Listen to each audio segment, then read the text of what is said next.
Is my face really that red right now?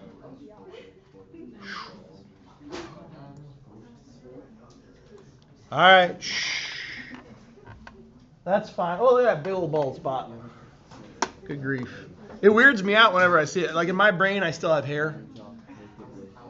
You know your self-image. You know what I'm talking about, Mutual? What am I talking about? Why do we just say, oh yeah, I know what you're talking about? You were talking. How could you possibly? I was talking about my lack of hair. But in my mind, I still have hair. Like all up on there. All right, shh.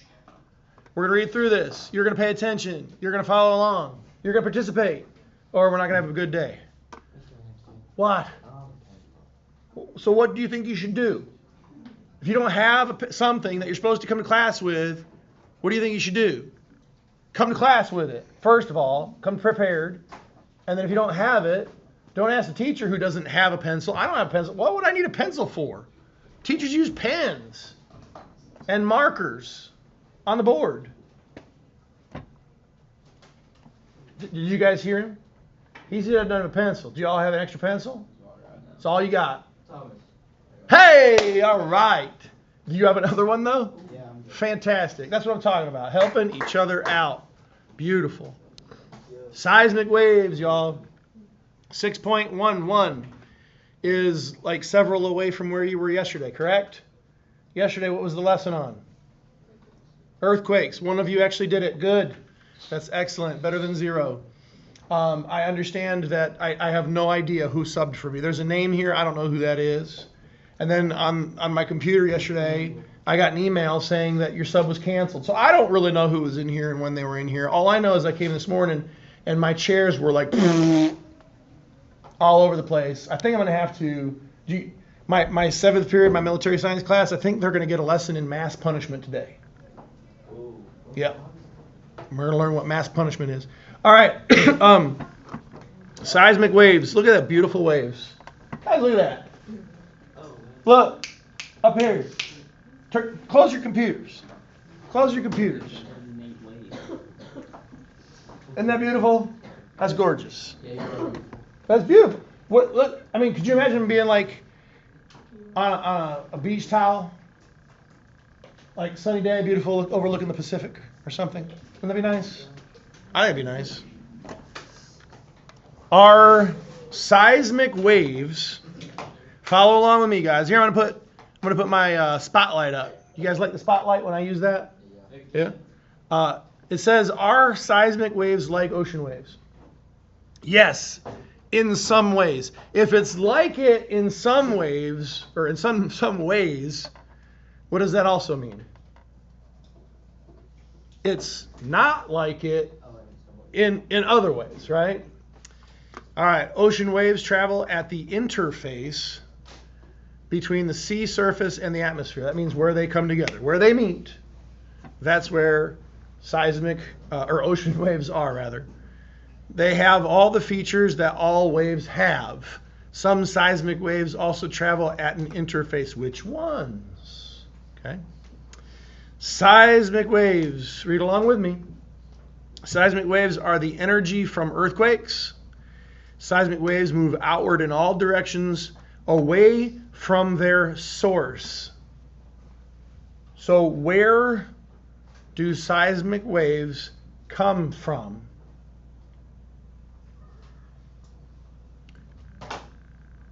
That's okay. I'll read the sentence again. If you guys don't get it after this one, though, I'm going to have each of you read the sentence, and it's going to take half the class like it did second period. Seismic waves are the energy from earthquakes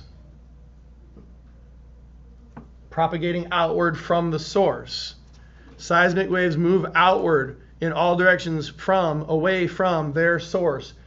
What is the source? Earthquake. That's what I'm talking about. Easy, right? Second period, I don't think anybody wanted to participate. So they wanted to play stupid games, so they got stupid prizes. Okay? Now look at here.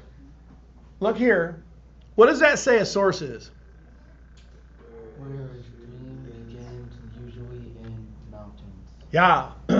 Is that what they're talking about here? Guys, did Did CK12 make a boo-boo?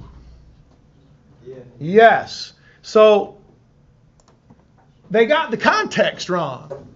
How many of you all have ever used a dictionary? You all used a dictionary, right? At one point or another. What's in the dictionary? You got a word, and then after the word, isn't there usually a number 1? Yeah. And then they give you a definition of the word. Is there sometimes a number 2? Yeah. A what? Another definition, thank you, of the same word. Guys, source has more than one definition depending on the context it's used. So in this case, we're talking about earthquakes. A source of a seismic wave is where the earthquake actually happened. Their source, they're talking about rivers and streams. Where's the source of the water? Up in the mountains somewhere. Okay. Not the right one. Oops. That's okay. Each type of seismic wave travels at different speeds in different materials. Let me ask you a question. Does sound travel faster or slower in water rather than air? Slower in water, you say. So air, sound speed in air versus sound speed in water, we're thinking water would go slower. Why? Because why? Because you're thinking of it as an obstacle. Here's what you have to remember. You got to remember that sound is a what? Sound is a what? Oh, wait. It's a wave. If sound is a wave and waves need matter, unless we're talking about electromagnetic waves, we're not. We're talking about physical waves with particles, okay? What do those types of waves need in order to travel? They need a medium. You even used the right word. They need stuff, matter to travel through. So if you're in air, is there as much stuff as there in water? No, there's more stuff in the water. It's more dense, right? It's more densely packed. So if a wave needs, like, look, the more material there is, more densely packed, the faster that wave will travel. It will slow down the less stuff there is to carry it. The wave needs to be carried by something. If there's nobody in a stadium, on one half of the stadium, and somebody starts up the wave, it's going to stop. It can't keep going. It has to have the people, the stuff. Does that make sense? Yeah. Okay. So where were we? Good grief. Yes. Each type, different speeds. Good. So faster in the water than... Oh, also, think about this. Anybody like aircraft? Like fast planes? Fighter jets, maybe? I don't know. Anybody like watching Top Gun or Top Gun Maverick? No? Okay, fair enough. Mach. You guys know what Mach means in aviation? What does it mean? Like the speed of sound. The speed of sound. Okay? Now, the aircraft have a meter that'll tell them how fast they're going in Mach. Okay?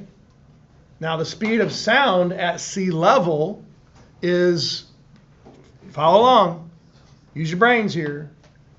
Do you think the speed of sound at sea level will be higher or lower than the speed of sound at 40,000 feet? Higher? Higher speed, why? There's more stuff in the travel. Yes, the air is denser at sea level than at 40,000 feet. So since there's more air, the sound can travel faster. An aircraft has to be going like 730 or 740 miles per hour to break the sound barrier at sea level. They only have to be going high 600s as they get up to a higher altitude. If you're on the edge of space, you're breaking the sound barrier and you're not even moving all that fast. Does that make sense? Because there's less. If you are in space and you are moving, you are breaking the sound barrier. Doesn't matter. Like, you could be moving 5 miles an hour in space, and you're moving faster than sound can go, right? Because the sound can't move in space. There's nothing for it to be carried by. Make sense? You heard that before, right? You can scream in space, but nobody will hear you. Have you heard that before? I mean, unless you've got, in your helmet a radio that transmits to somebody else's helmet that has a radio, because there's air in your helmet, right? Okay. All right, here we go. All seismic waves travel through rock, but not all travel through liquid or gas. Guys, are there parts of the Earth that are liquid? Yes. Geologists study seismic waves to learn about earthquakes and the Earth's interior. Wave structure. Put this in your notes right now. I'll keep reading while you do it, so listen while you copy that. Seismic waves are just one type of wave. Sound and light also travel in waves. Every wave has a high point called a crest up here and a low point called a trough down here. The height of a wave from the center line is its crest, to its crest is its amplitude. So again, from the center line down here up to the crest is the amplitude. Conversely, or similarly, from center line to trough is also the amplitude. The horizontal distance between waves from crest to crest or from trough to trough is its wavelength. So from crest to crest, we have one wavelength. You could also measure that from trough to trough. Here to here is also one wavelength. Guys, you could measure it from here to here, and that would be one wavelength. Or you could go from right here to right here, and that would be one wavelength. But it's the easiest to measure from crest to crest, trough to trough.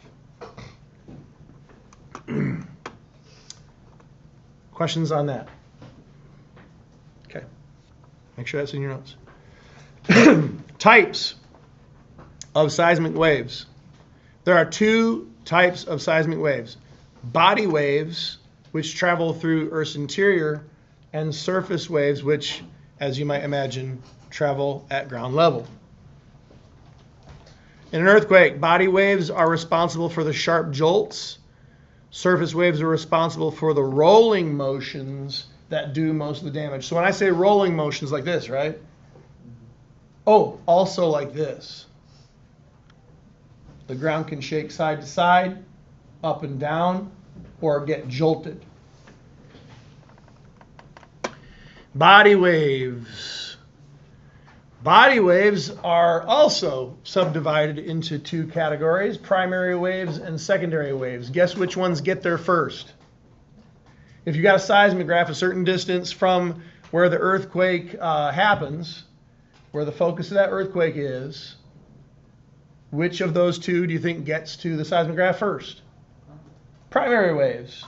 Primary, as in like the first. Secondary, as in like, got there second? Okay. They move at different speeds. Primary ones get there first because they're faster. They travel at 6 to 7 kilometers per second. That's 4 miles per second. Guys, we're going to do some math.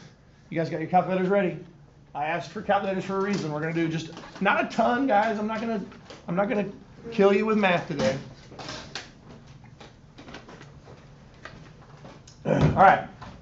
So we've got 4 miles per second is the speed of our primary wave.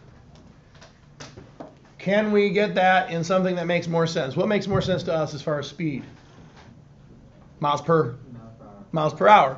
Somebody tell me how, and let's go ahead and do that. 4 miles per second, how do we get it to 4 miles per hour? Somebody tell me what to do. And for all of us to do, because you're all going to do the math, I hope. You got calculators. Boston, what do you think?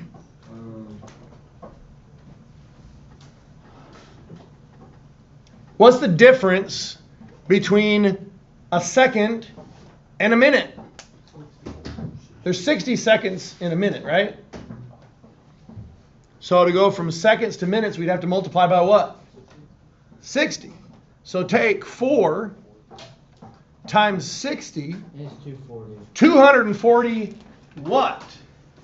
So we times 60 goes to, no, miles per minute.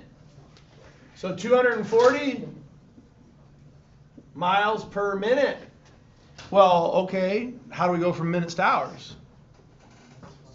Do 240 times. Do the same math again, times, because there's 60 seconds in a minute, but there's also 60 minutes in an hour. So we're going to multiply that by 60. Which is 14,400. Right on it. Thank you for being right on that. I didn't have to wait at all. 14,400 miles per hour is the speed of primary waves through the Earth. Is that fast? No? Not fast at all. If you had a plane that could go that fast, would that be pretty cool? Yeah.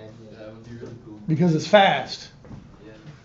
Okay, so how do you guys remember how big around the planet is?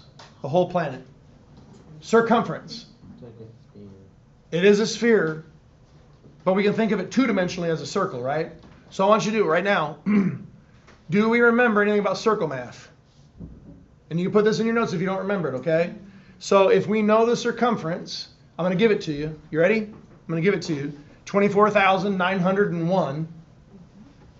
24,901 miles is the circumference of the Earth at the equator, if I remember from like 2 periods ago. We have a formula in the top left corner of the board over there. It says D equals C divided by pi. To go from circumference to the diameter of that circle, you divide circumference by pi. So in your calculator right now, everybody, calculator, type that in.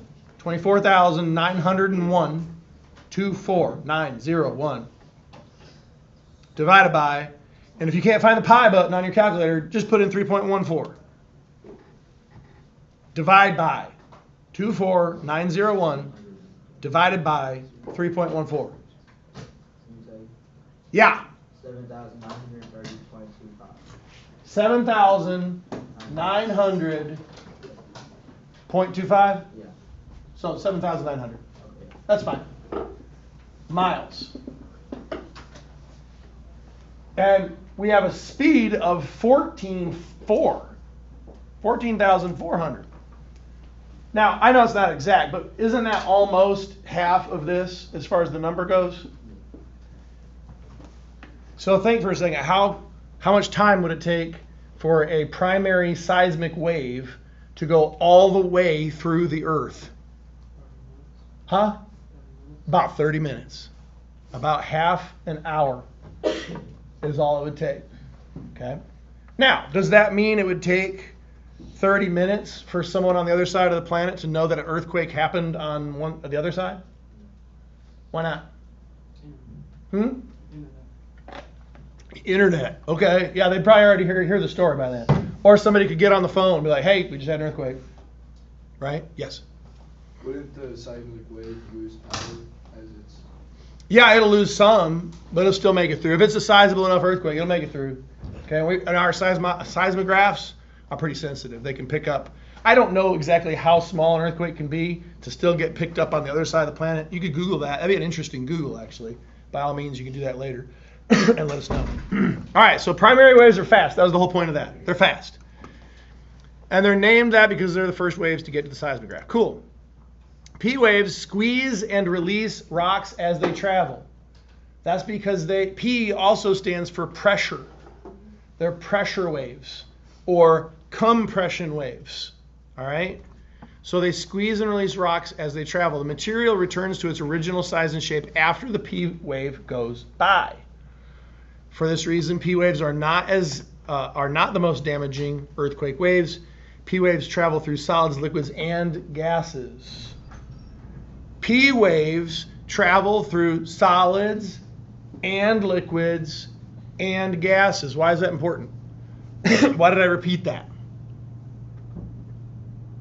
Do you remember when we were learning about Earth's interior and it had the picture of the different layers and it showed the lines going through, and when it got to the line between the mantle and the outer core, the line bent? You guys know refraction, right? Remember the word refraction? Like your glasses that you're wearing. The light goes, it hits the glass, and the glass turns the light. It changes slightly the direction that the light is traveling, right? Don't feel bad just because you're the only one with 4 eyes in here. It's okay. I used to have 4 eyes. You can have them fixed later, or wear contacts, or just looking cool. Hey, glasses look cool, by the way. They're a nice accessory. Unless they look horrible. Yours look nice. Oh man, am I making you embarrassed? You shouldn't be embarrassed. Lots of people wear glasses. They're nice. Let's see. So that refraction, the fact that it gets turned, that helps us give a clue, right? That's a main clue as to the dimensions of the different layers of the interior of the Earth and what's there. That's how we know or think with high confidence that the outer core is liquid and a certain depth. Moving on. S waves are slower than P waves. You could think of the S slower, right? S slower. They are the second waves to reach a seismometer. S waves move up and down. They change the rock shape as they travel. S waves are about half as fast as P waves. S waves can only move through solids. This is because liquids and gases don't resist changing shape. So instead of a compression wave, you have that classic S wave. Transverse, that works. Called a transverse wave. You've heard that before, I'm sure. And here we have a nice image. This is supposed to be a hammer striking the bottom of these boxes. Do you guys see that? Hammer being swung upward. I don't like that image, but whatever. And as it hits, it compresses, and that compressed section, see the compressed section? Moves up. Here it is there, moving up. That's all it's showing. Do you guys see that? Wilson? You see that? It strikes it, compresses, and then that compressed section moves up the column, okay, or through the column.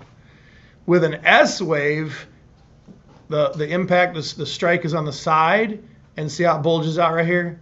As it moves up, it's just showing that sideways wave travels up, and then what it would do if it got to another side, if it hit something, you could have it reflect back, and that bounce back the other way. Surface waves. In your notes, surface waves are more destructive. Why? Why do you think surface waves are more destructive to man-made objects? They move through the air. No. They're more destructive because where are man-made objects? On the surface. Surface waves travel along the ground outward from an Earth's epicenter. Epicenter. I get epicenter and focus confused, guys. Every single time I teach this, I'm like, wait a minute, which again? Epicenter is the point on the Earth's surface directly above the focus of the earthquake. Second period, I reminded them that I get confused. I said, which is it again? And they told me the wrong one. I even put it on the board. The epicenter is above where the actual earthquake occurred. Where the release of energy is that causes the quake, that is the focus. The epicenter is above it. All right, there's two types of surface waves. Love waves, which move side to side. It says much like a snake. And Rayleigh Rayleigh or Rayleigh, I don't know. Rayleigh waves produce a rolling motion as they move up and backward.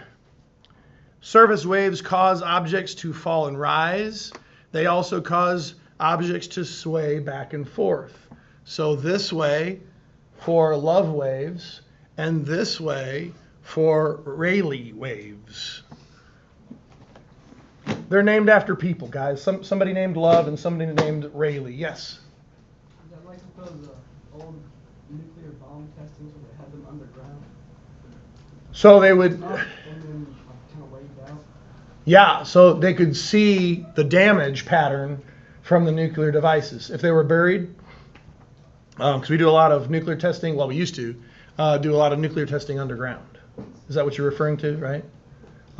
Now, in a wartime scenario, the likelihood of having an underground nuclear detonation pretty low, unless somebody like tunneled under and planted a device.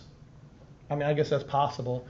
Normally, you'd have an airborne detonation because you want, if you're wanting maximum destruction, you don't want it to detonate on the surface.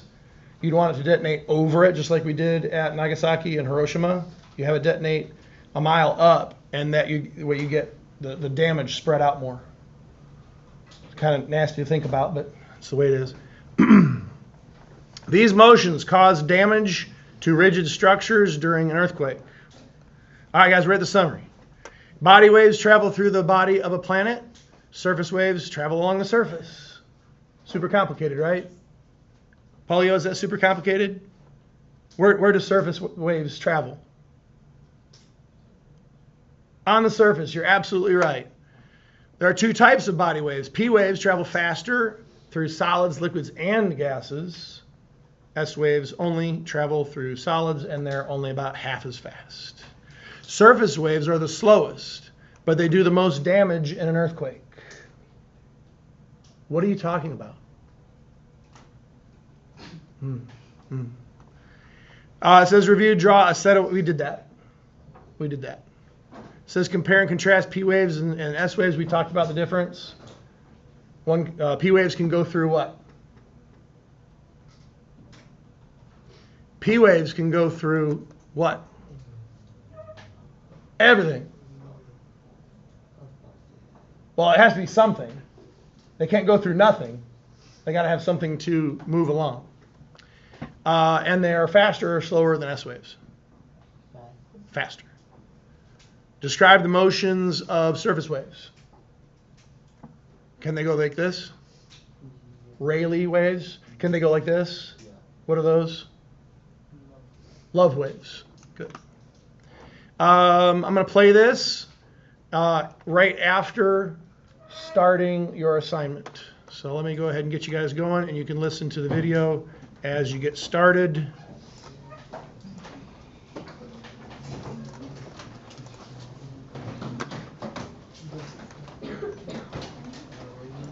All right, shh, quiet.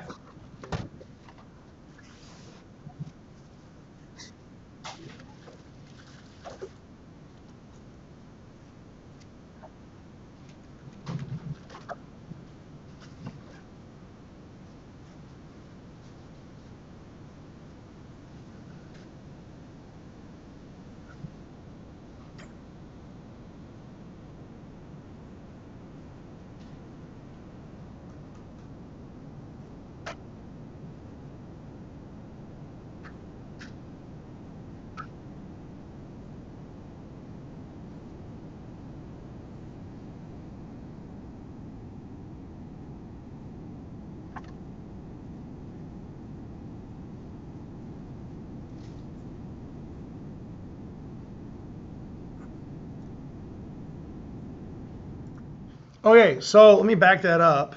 If I could move this out of my way. So check this out, though. See how this pink line is curved? Isn't the fastest route from one location to another a straight line? Yeah. In a lot of cases, sure, but in this case, he just mentioned that the speed of the wave increases at depth. As you go deeper, it increases. Why? Because the material is compacted. It's more dense. So those waves can travel faster as they go deeper. So the wave will actually travel faster if it goes in a curved line, because it's going to spend more of its time at a deeper depth. Does that make sense? It's kind of like if you're driving somewhere. Let's say you wanted to go from Simpsonville to Louisville. Would it be faster to start in Simpsonville and drive straight on Highway 60, Shelbyville Road, to the mall? Or would it be faster to drive out of your way a little bit to get to the interstate to go to the mall? The interstate. Even though you're going to travel a further distance, you can go faster on the interstate. It's the same way with these waves traveling through the earth. They'll travel faster if they go a little bit deeper. Okay.